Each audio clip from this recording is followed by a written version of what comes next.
नमस्कार दोस्तों। Mains mentorship programme में आज हमारा 7वां दिन और आज हम फिर से जियोमॉर्फोलॉजी के ही कुछ टॉपिक को और तैयार करेंगे। जो नए टॉपिक मैं आज आपको देने वाला हूं वो plate tectonic, sea floor spreading उन सबसे संबंधित है। फिर लास्ट में मैं आपको उससे संबंधित कुछ क्वेश्चंस। तो देखो, सबसे पहले अगर हम बात करें जियोमॉर्फोलॉजी में, तो आज के जो हमारे टॉपिक है वो है सी फ्लोर स्प्रेडिंग। क्योंकि इनका एक सीक्वेंस है। सबसे पहले हमने पृथ्वी की आंतरिक संरचना को देखा, से जुड़ा हुआ हमने जियोमैग्नेटिज्म देखा, फिर हमने वैगनर का महाद्वीपीय विस्थापन सिद्धांत को देखा। इसके बाद जो सीक्वेंस में आएगा वो आएगा सी फ्लोर स्प्रेडिंग, सागर नितल का प्रसरण।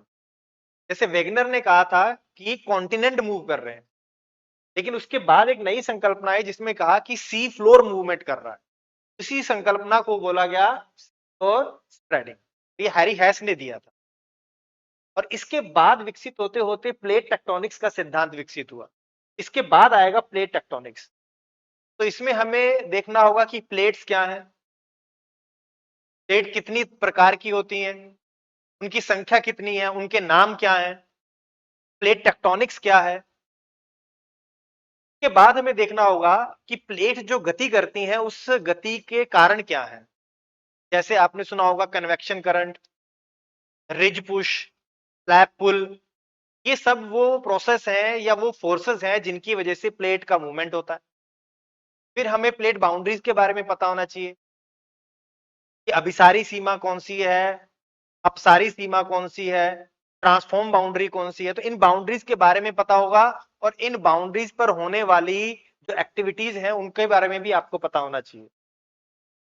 तो प्लेट जब इंटरेक्शन करती हैं तो वहां पर इंटरेक्शन की वजह से लैंडफॉर्म्स का फॉर्मेशन होता है, भूकंपों की उत्पत्ति होती है, ज्वालामुखी क्रिया होती है, द्वीपीय चापों का निर्माण होता है, अंशों का निर्माण होता है। ये सब हमें उनके साथ पढ़ना होगा प्लेट बाउंड्री के साथ।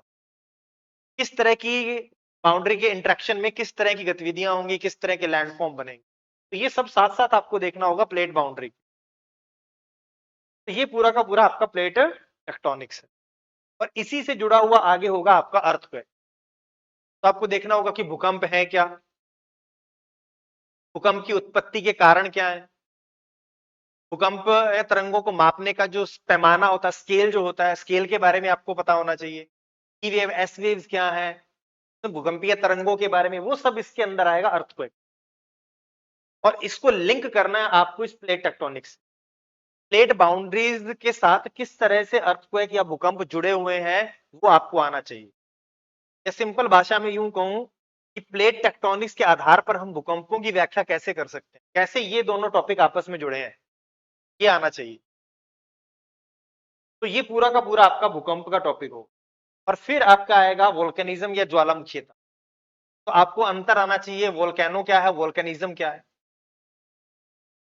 वोल्केनो तो वो छिद्र या दरार होती है जिसके माध्यम से मैग्मा बाहर निकलता है, लेकिन वोल्केनिज्म वो प्रोसेस है जिसके तहत अंदर पृथ्वी के मैग्मा बनता है, ऊपर की ओर आता है और पृथ्वी की सतह पर प्रकट होता है। ये सारा का सारा जो प्रोसेस है उसे हम वोल्केनिज्म कहते हैं।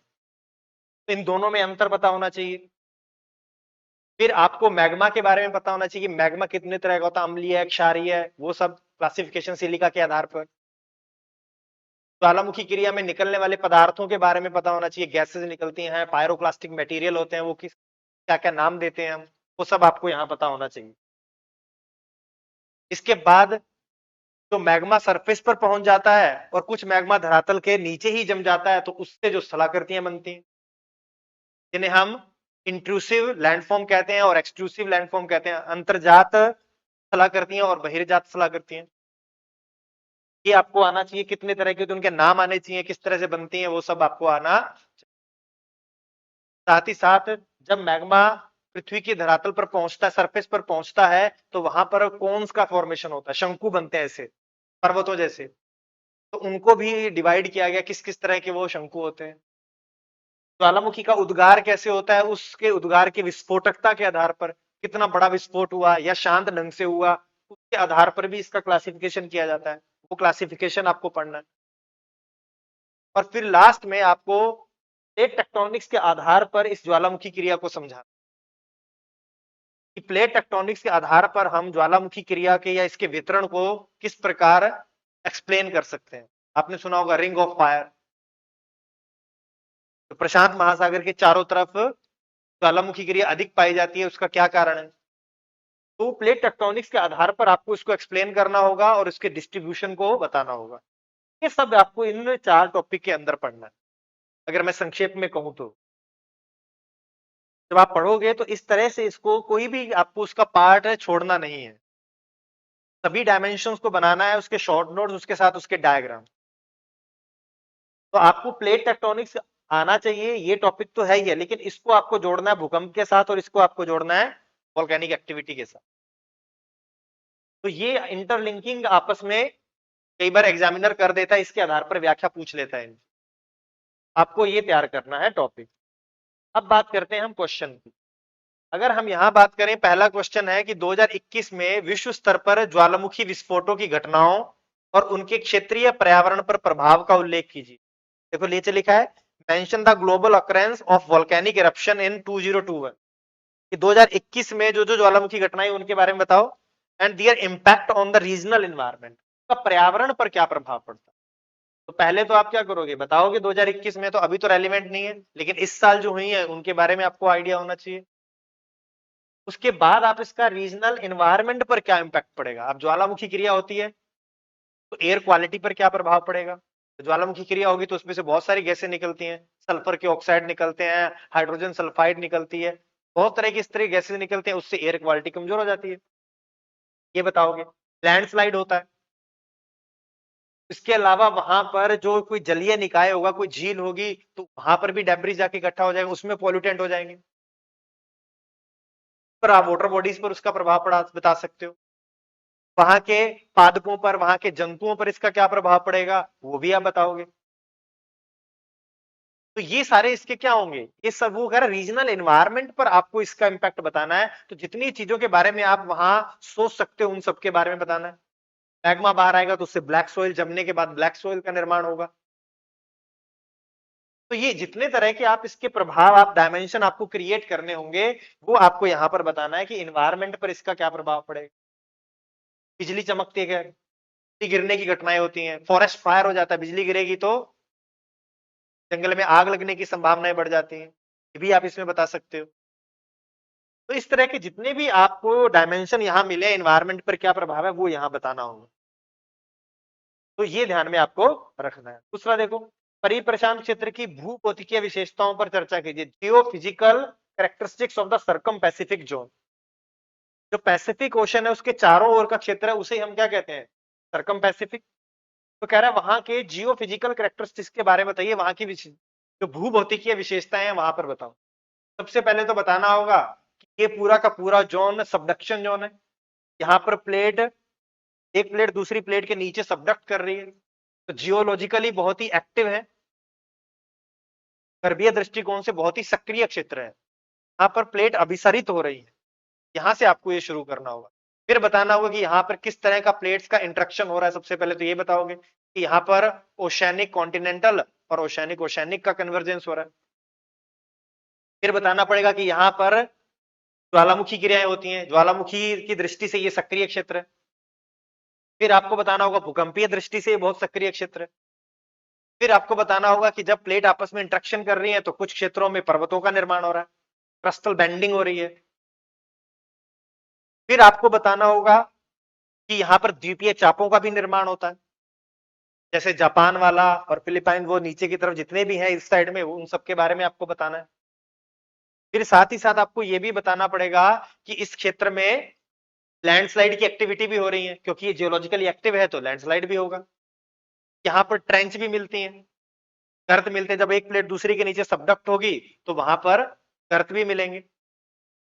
तो ये सारे के सारे आपको बताने होंगे कि ये यहाँ की भौतिकीय विशेषताएं क्या है, जियोलॉजिकली और फिजिकली वहां पर जो आपको फीचर्स दिख रहे हैं उनकी क्या विशेषताएं दिखाई दे रहे हैं। तो ये क्या है, जियोलॉजिकली बहुत एक्टिव जोन है, के बारे में बताओगे कि ये सारी गतिविधियां। तो प्लेट टेक्टोनिक्स को आपको जोड़ना है, तो आप पीटी में पढ़ा था, प्लेट टेक्टोनिक्स में पढ़ा था, वो सब यहां पर यूज करना है।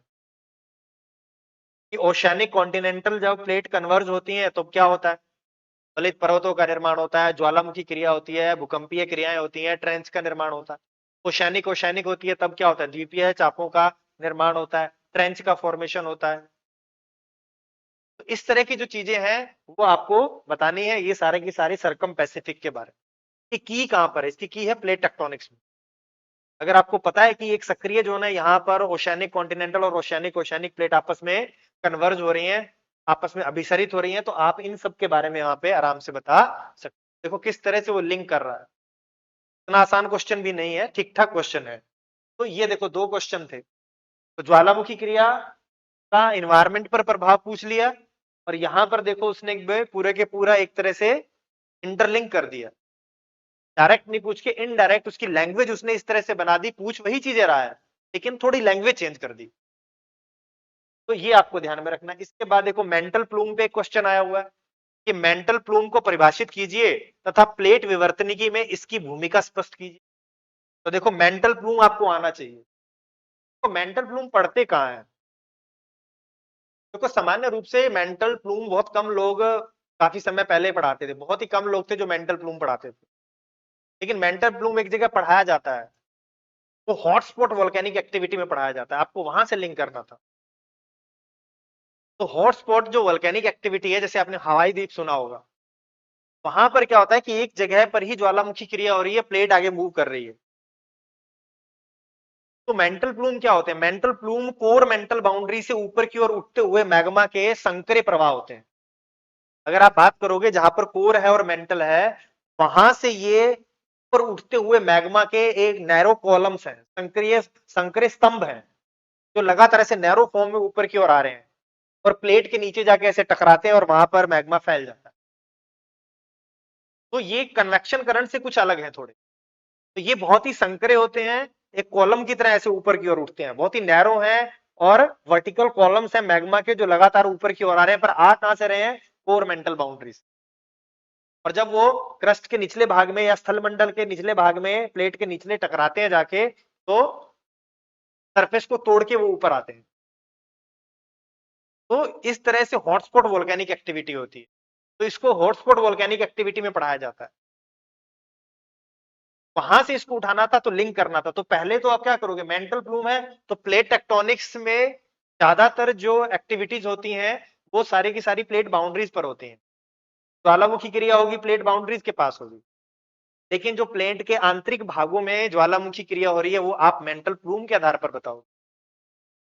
उसके बाद जब ज्वाला हॉटस्पॉट वोल्केनिक एक्टिविटी होती है तो उनसे एक पूरी चेन बन जाती है, क्योंकि प्लेट ऊपर मूव कर रही है, ये एक जगह पे स्थिर रहते हैं। तो पहले यहां वोल्केनिक एक्टिविटी हुई, फिर यहां हुई, फिर यहां हुई, फिर यहां हुई, तो प्लेट ऐसे मूव कर रही है, ये एक ही जगह पर वोल्केनिक एक्टिविटी हो रही है। तो हर जगह पर यहां से लेकर यहां तक पूरे के पूरे ज्वालामुखियों की एक लाइन बन जाएगी, जिन्हें हम वोल्केनिक लाइन में कहते हैं। तो उसको एक्सप्लेन करने में ये मदद करेगा। अब ये आके ऐसे नीचे से प्रेशर लगा रहे हैं, तो रिफ्ट वैली के निर्माण में ये भूमिका निभाएगा। मेंटल प्लूम के आधार पर हम बता सकते हैं कि प्लेट्स में बीचों बीच में दरार उत्पन्न हो सकती है, कॉन्टिनेंट विभाजित हो सकते हैं। माना जाता है कि पेंजिया के विभाजन में इसी का रोल था, मेंटल प्लूम्स का। ईस्ट अफ्रीकन रिफ्ट वैली है, उसके नीचे भी कहा जाता है कि यहां पर एक मेंटल प्लूम है। तो रिफ्टिंग में प्लेटों के एक दूसरे से दूर होने में भी इसका रोल है, तो वहां बता सकते हो। स्थल मंडल में इस तरह से उभार बल्ज क्रिएट हो जाते हैं, उसको भी मेंटल प्लूम के आधार पर। इस तरह से आपको इसको जोड़ के लिखना होगा, डायरेक्ट नहीं था, आपको सोचना होगा।